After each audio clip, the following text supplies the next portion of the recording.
Hemos estado viendo algunos ejemplos de funciones y vamos a centrarnos ahora en su definición. Para ello utilizaremos un pequeño ejemplo, que se trata de comprar libretas y relacionar el precio de las mismas con la cantidad de libretas que compramos. Por ejemplo, si cada libreta vale 2 euros, si compramos una libreta valdrá 2 euros, si compramos 2 libretas valdrá 4 euros, etc. Entonces podríamos tener una función de este tipo. El precio de las libretas depende de la cantidad o del número de libretas que compremos. Si sabemos que cada libreta vale 2 euros, pues lo voy a apuntar aquí para que lo tengamos en claro. Vemos que aquí participan dos variables. Tenemos por un lado el precio y por otro lado la cantidad de libretas que vamos a comprar. Se llamarán variables, escribo variables, porque pueden variar. Yo puedo comprar 2 libretas o 3 o 5 o ninguna o 27. Y así igualmente el precio va a cambiar y puede ser pues 2 euros o 4 euros o 10 euros, etc. Pero como veis siempre hay una de las dos variables, en este caso el precio, que depende de la otra variable. El precio depende de la cantidad de libretas que compremos. Y la cantidad de libretas en principio no depende más de lo que nosotros queramos comprar o de las necesidades que tengamos o del dinero con el que contemos. Por lo tanto, al precio que depende de la cantidad de libretas que compremos se le llamará variable dependiente. Y la cantidad se le llamará variable independiente. A la variable dependiente,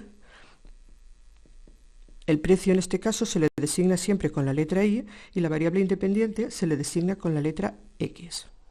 Entonces podríamos poner que I, que en este caso es el precio, depende de X. Este I depende de X sería sinónimo decir que Y es función de X.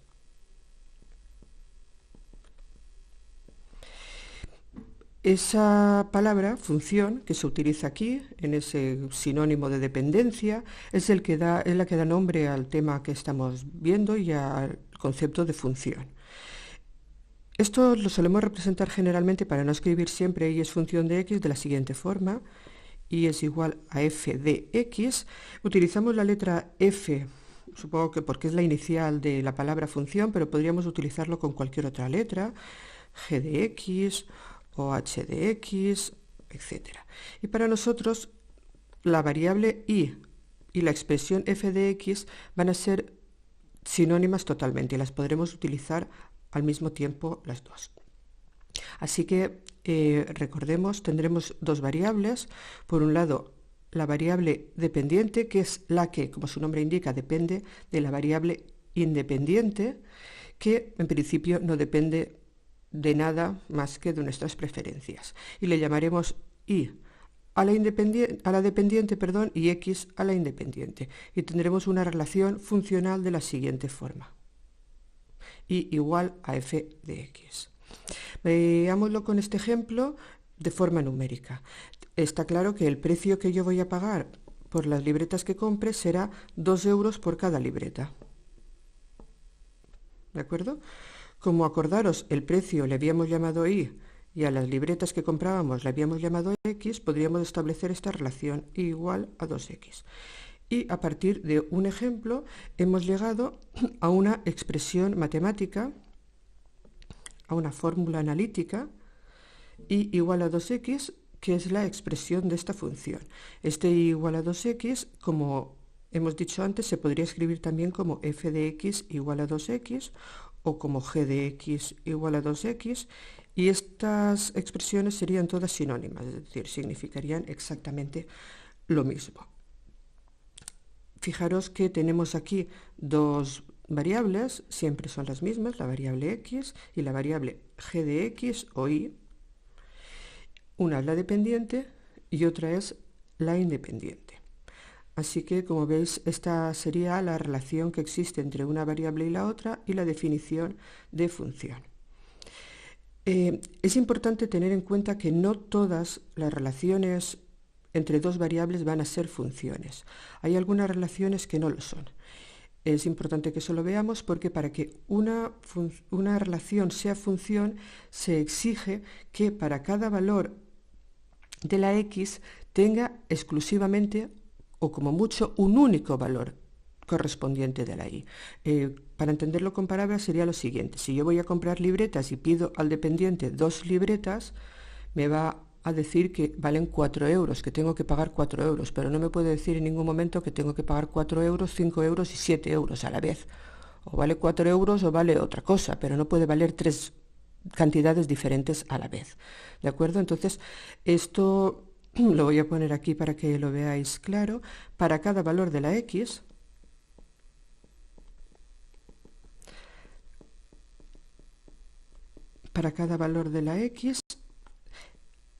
existirá un único, se escribe de esta forma, una e al revés y una signo de admiración, un único valor de la y. Y podría ser que no existiese ninguno.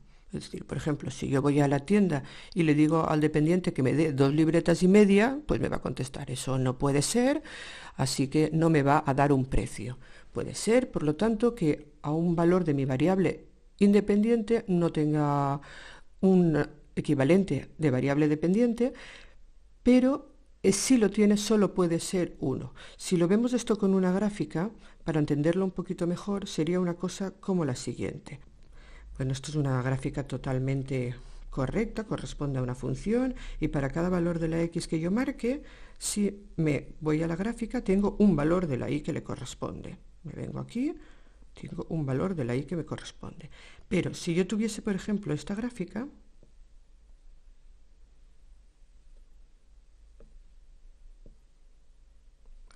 donde esto es x y esto es y, fijaros que, por ejemplo, para este valor de las x, si me voy hacia abajo, encontraría este valor de la y, encontraría este otro aquí y encontraría este otro aquí. Este sería el ejemplo que os he comentado antes de que, por ejemplo, si yo quiero comprar 2 libretas, me pidiesen diferentes precios por ellas dos. Esto no es una función. En una gráfica es muy fácil saber cuándo es función o cuándo no es función. Simplemente cuando realicemos cualquier línea vertical, la línea que sea, solo puede cortar en un punto. ¿Vale? Fijaros en esta primera gráfica que he dibujado, cualquier línea vertical solo corta en un punto, aquí, aquí, aquí o aquí. Pero en esta segunda gráfica, aquí corta en un punto, pero aquí, por ejemplo, como hemos visto antes, corta en 3, aquí sigue en 1, pero esta, por lo tanto, no es la gráfica de una función. Vamos a ver ahora un ejemplo de una función expresada en forma matemática.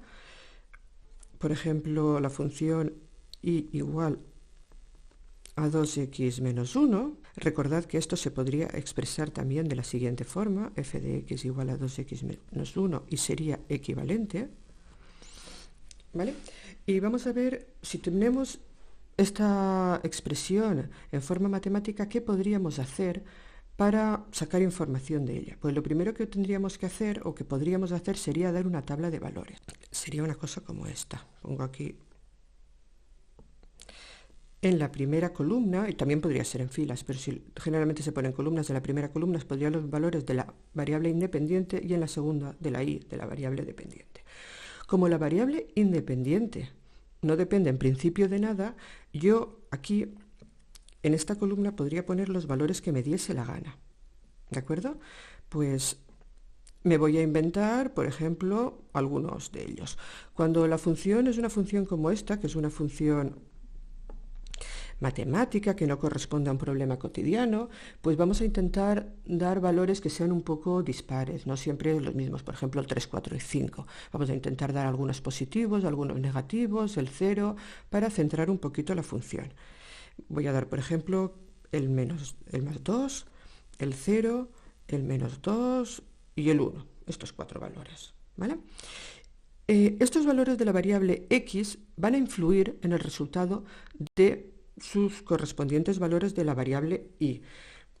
ya que la y depende de la x. ¿Cómo depende de la x? Pues depende mediante esta fórmula que hemos visto aquí, igual a 2x menos 1. Entonces, si lo voy a poner aquí, y es igual a 2x menos 1, si x vale 2, si sustituimos, y será, donde pone una x, ahora ponemos un 2, será 2 por 2 menos 1, que eso es 4 menos 1, 3.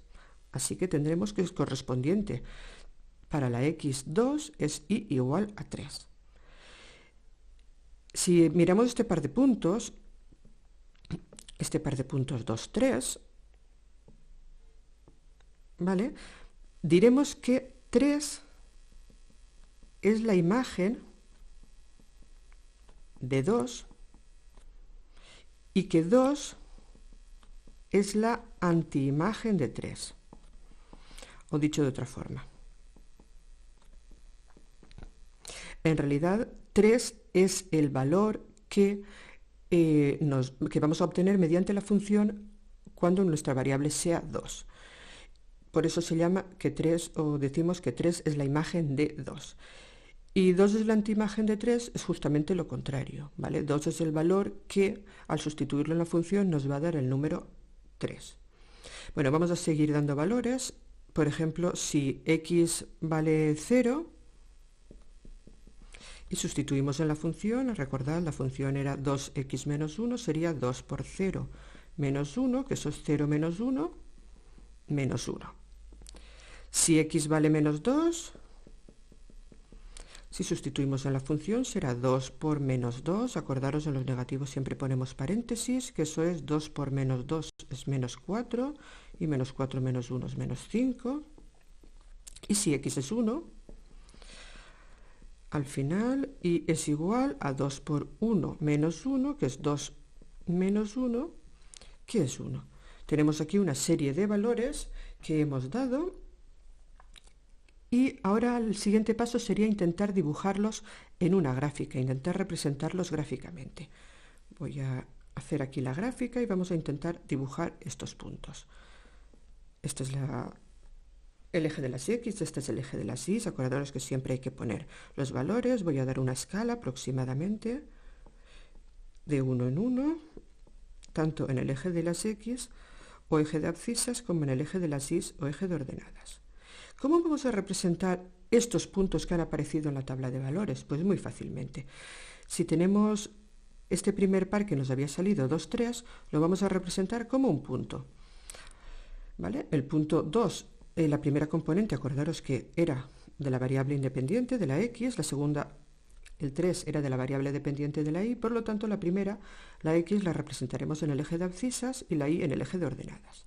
Si dibujamos este punto, el punto 2, 3 sería 2 de la x, 3 de la y. Si vemos dónde se va a cortar, sería este punto de aquí. Este sería el punto 2, 3. Lo mismo podemos hacer con los siguientes puntos. Vamos a dibujar ahora el punto 0 menos 1, que sería 0 de la x menos 1 de la y, sería este punto de aquí. ¿Vale? Voy a dibujar un poquito en rojo los puntos para que luego no nos confundamos con los otros.